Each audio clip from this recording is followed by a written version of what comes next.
everybody. Did you know that being hard of hearing comes with a unique set of challenges that most people don't know about, especially for people of color? People of color who are hard of hearing with access to hearing healthcare services, early detection and intervention, and treatment options are often greatly disproportionate than everyone else. So, if you clicked on this video, there's a great chance that either you or someone in your life is hard of hearing and you're curious for more information on what it's like being hard of hearing or what everybody else's experience is like being hard of hearing. Welcome to the National Hard of Hearing Forum. My name is Vanessa, and I'm the creator and founder of this channel. So today we are going to dive in on the realities and what it's really like being hard of hearing. For some of you who may not know, being hard of hearing means experiencing hearing loss of various degrees that impacts communication, interaction, and socialization. So let's get to it. Now, let's discuss some of the misconceptions surrounding people who are hard of hearing. If you're hard of hearing and you're watching this video, I know you got a laundry list of misconceptions that you probably encountered on your day-to-day life. So post in the comment section, share with us. What were some of the misconceptions you've heard that you've encountered? Now, many people assume, that wearing hearing aids, cochlear implants, and even a BAHA, which stands for a bone anchored hearing aid, which is a whole nother topic I'm going to talk about, should solve communication problems, right? But the truth is, it's not that simple. So let's break it down. Cochlear implants, hearing aids, and BAHA are what we call assistive listening devices.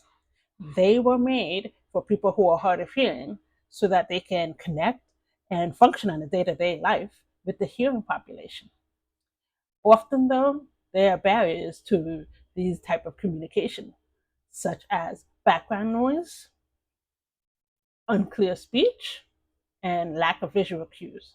Now, background noise, those of you who are hard of hearing, I know it can dampen your ability to listen and engage with someone you're having a conversation with. Unclear speech. My 9-year-old, he mumbles when he gets anxious, when he gets nervous, and I have to tell him, calm down, just articulate yourself, just speak clearly so that he can be able to tell me what he needs to say. And lastly, we have lack of visual cues. And for example, some of us who are hard of hearing may rely heavily, like me, on lip reading. Lip reading allows us to kind of um, piece together the puzzles like Blue's Clues when someone's talking, so we can be able to engage in a conversation with them fluently without kind of not trying to have them repeat themselves a lot. Now, a common barrier that a lot of us who are hard of hearing, barrier that we encounter is going to a restaurant. I know that it's very challenging. Um, some of us who want to go out, you want to go out and eat with your friends, your families, your loved ones. But when you go to a restaurant, sometimes if it's crowded, there may be music playing in the background. It can be a little intimidating. You're eating, you're having fun. Everybody else around you is talking, is having conversations, and you're sitting there going, yeah, you're having a difficult time trying to enjoy and socialize because you can't hear and not knowing what everybody's talking about, not being able to participate in the conversation and engage. At the end of the day, we are left frustrated and isolated and wondering even whether should I have even come out, you know. So being going to a restaurant is one of the common barriers that a lot of us talk about.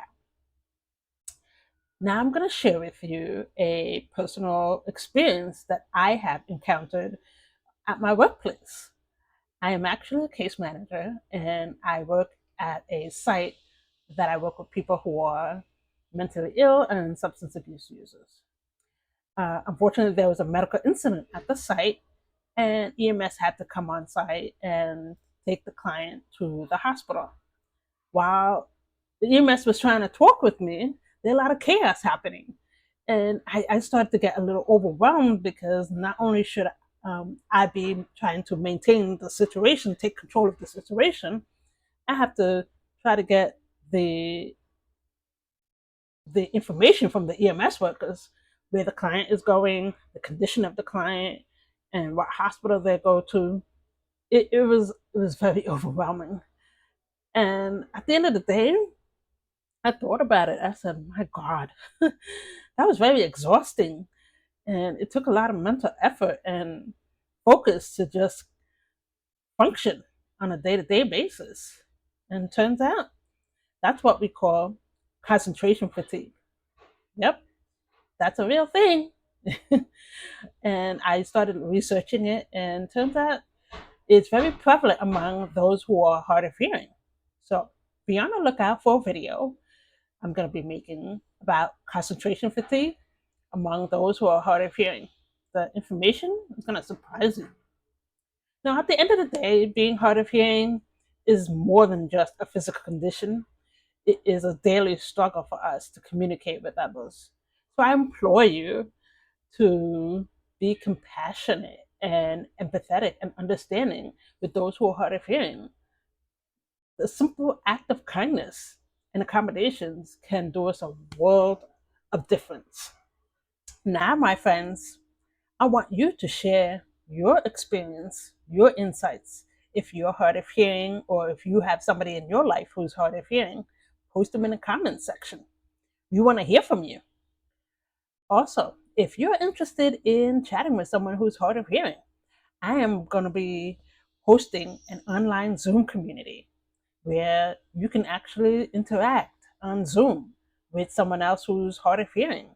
We're going to be talking all topics hard of hearing, ask questions to anyone who's hard of hearing, myself or someone else, and we're going to form a community. So I'm going to post the link in the description.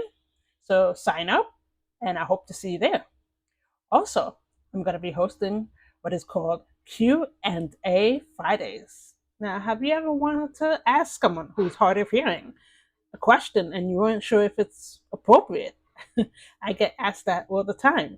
Well, here you are. It's a perfect platform. No questions are off limits. All you have to do is post your questions in the comment section and tune in on Fridays to see if your questions are picked and answered.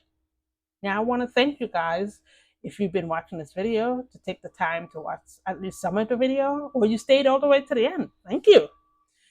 Being hard of hearing is not for the weak. There's so many variables that we have and obstacles that we have to overcome, but at the same time, there are a lot of accomplishments that we definitely want to shout out to. And I also want to shine a light to the hard of hearing community. Too often we are grouped with the deaf community, but don't patronize me. I have no issues with the deaf community. In fact, they're the ones that motivated me to start this channel because they are awe-inspiring. They advocate for the community and they get things done. So I'm like, why can't we? The hard of hearing community is right behind them, and we're gonna shine as well.